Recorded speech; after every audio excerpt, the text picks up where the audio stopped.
What's up? Welcome into another episode of A Few Rows Up. Today we're going to be talking about the NBA playoffs, one of my favorite times of the year. If you listen to the episode that I did with my dad, we talked about the best postseasons in all of sports, and I truly believe that the NBA is right up there with the NFL. I think the NFL is first, and I think the NBA is second. I think if you watch these games and you see the drama that comes with series and what these guys are trying to accomplish and how difficult it is to win an NBA Finals, I think it's just such a fun time. So we're going to get into that. We're going to be, instead of just kind of breaking down like every team or every matchup that we have in the first round, I want to instead do this tier system where we talk about teams that can win the NBA Finals, teams that would surprise me if they won, teams that would shock me if they won, and then teams that have no chance. So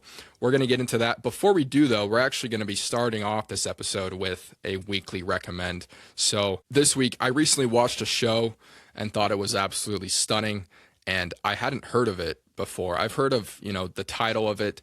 It's The Count of Monte Cristo. I know it's like a classic book, and they've made a ton of different movies about it. But I think back in 2025, this came out on PBS. You can get it on Amazon Prime.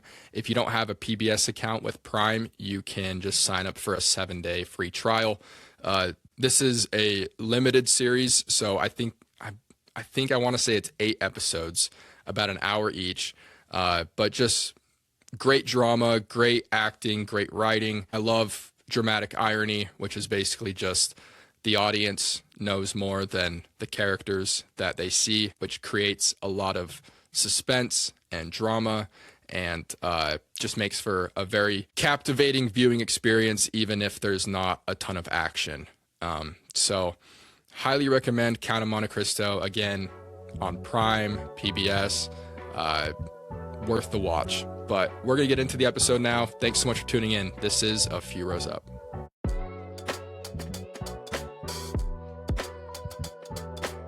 I do believe that winning the NBA Finals is the hardest thing to do in American sports, just with the amount of games you have to play against the same team and the tax that it puts on your body to make it that far to win those 16 games is just a feat that not a lot of NBA talent have seen. Keep in mind players like Charles Barkley, John Stockton, like Chris Paul, right? So many great NBA players haven't won an NBA Finals. It's very, very difficult to do. So this first tier of teams who I think can win the NBA Finals is pretty small, and I think rightfully so. Obviously, you have Oklahoma City. They're the defending champs, 64 wins.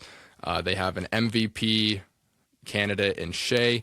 They play hard defense and probably get favorable whistles on both ends. It seems like they play really tough defense, and then when they're on offense, they kind of draw ticky-tack fouls. So not a huge fan of that, but they're pretty healthy. They made good additions at the trade deadline, like Jared McCain. Just a lot going right for them. So I would be remiss if I didn't include Oklahoma City in a team that can win the NBA Finals.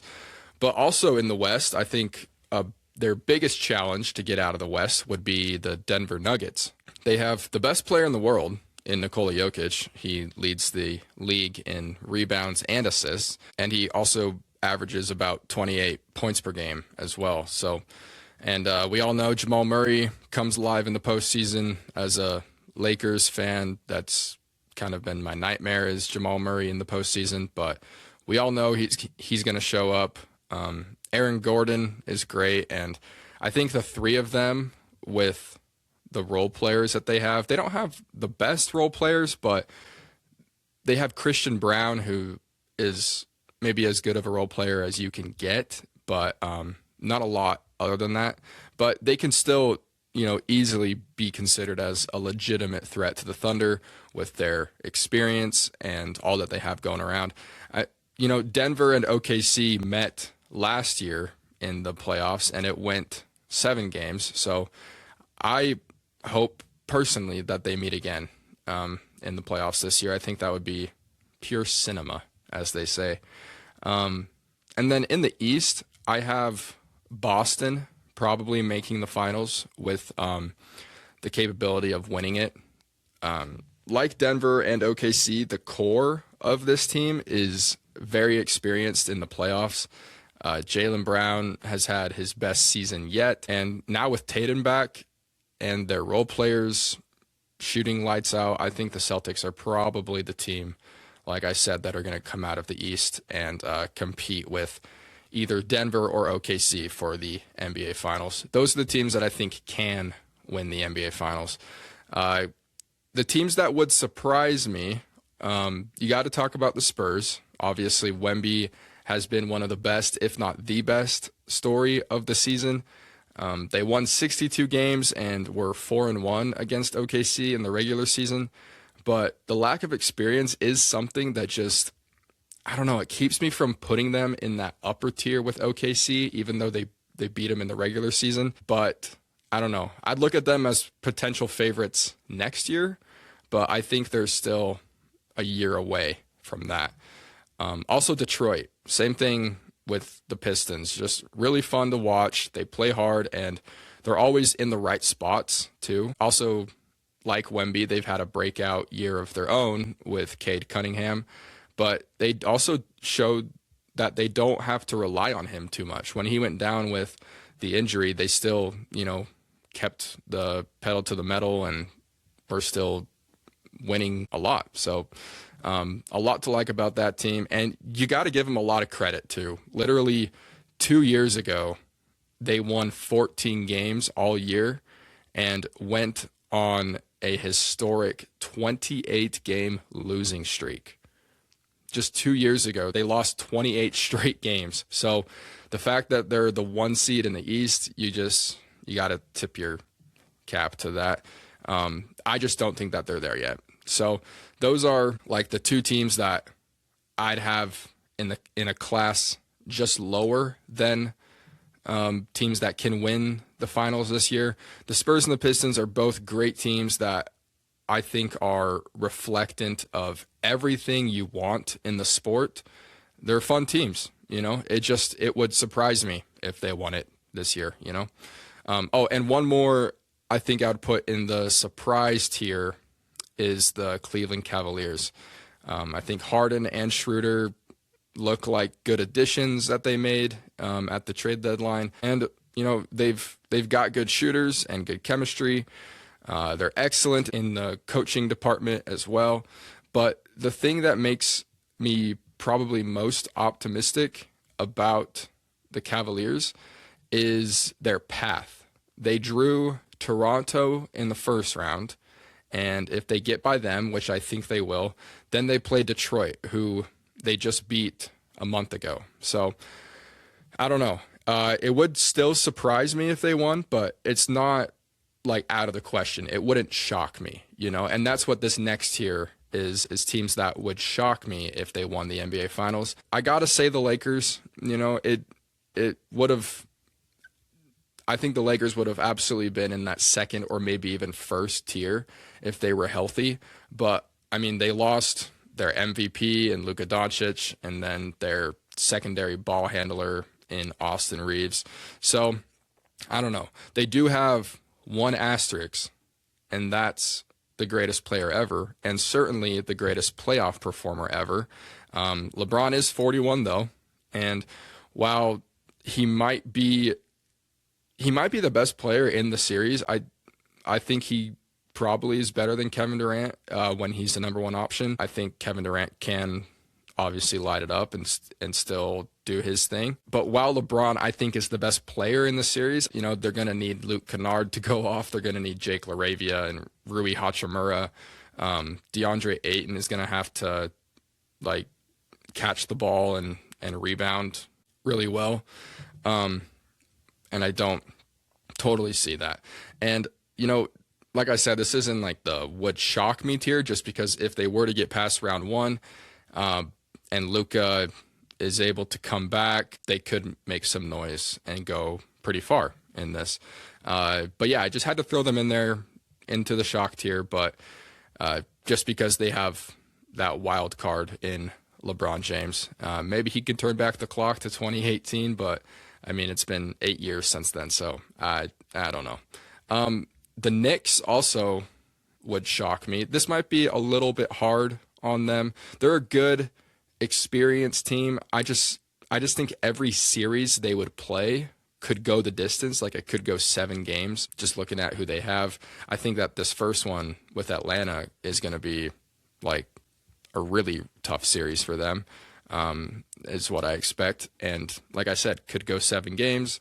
The next series could go 7 games, and that can just wear teams down in the playoffs as they roll on. And then if they do get out of the East, then they'd have to play either Denver or OKC probably, and I don't see them beating either of those teams. So a good team, just a tough road. So would definitely shock me if they won it all. The last team that I would put in this shocked tier is the Minnesota Timberwolves. Also might be a little low for them. I mean, Anthony Edwards is must-see TV in the playoffs. Really, this whole team is. Watch every Timberwolves game that you can. The crowd gets really into it. The players get really into it. There's a lot of big moments. You know, Anthony Edwards can jump out of the gym. He can dunk it, but he can also light it up from 3 as well. I think he led the league in threes last season, if I remember right, but I don't know. But yeah, he's certainly capable of going on a run just by himself, and that team is really fun. I like Minnesota a lot, and they've now been a perennial playoff team for a few years now, so they certainly have the experience. I just worry that they're the same team. Like last year, they finished 49-33 and were the 6th seed. This year, they finished 49-33 and are the 6th seed again. So not exactly what you're looking for in a title contender, but please make sure, like I said, to catch at least a game or 2 of Minnesota. And then the teams that have no chance is just everyone else. I think the Rockets, even if they beat the Lakers, don't have a chance. Atlanta has been hot, but they don't have a chance. Toronto, Philly. I know Portland had an awesome win over Phoenix, but I don't think they're going to win like 2 games against San Antonio. I don't know if the Warriors made it out, but and that was certainly an awesome performance by Steph Curry in that opening play-in. The play-in has been just absolutely electric. I'm not a huge fan of the play-in format myself, but so far I've had to eat crow on that just because the games have been too good. So I can't argue with that. I can't argue with watching good basketball, you know. But yeah, I wouldn't bother with the other teams if you're looking at placing bets or whatever. I wouldn't bother with anyone else. I think OKC, Denver, and Boston can win the NBA Finals. I think the Spurs and Detroit and Cleveland would surprise me. I think the Lakers, Knicks, and Timberwolves would shock me, and I think nobody else has any chance. Guys, I'm so excited. I know the NBA regular season has its issues. Some of them, you know, a little more than others, but the playoffs are simply electric, and I hope it doesn't disappoint. I don't think it will. It never does. But yeah, I hope you enjoyed the episode. Let me know who you have going all the way, and I will be sure to keep tuning back in during the playoffs, hopefully, as this thing rolls on. And I appreciate you listening in. I hope you have a good rest of your day. I hope you're able to watch some of these games, and yeah, we'll see you next time.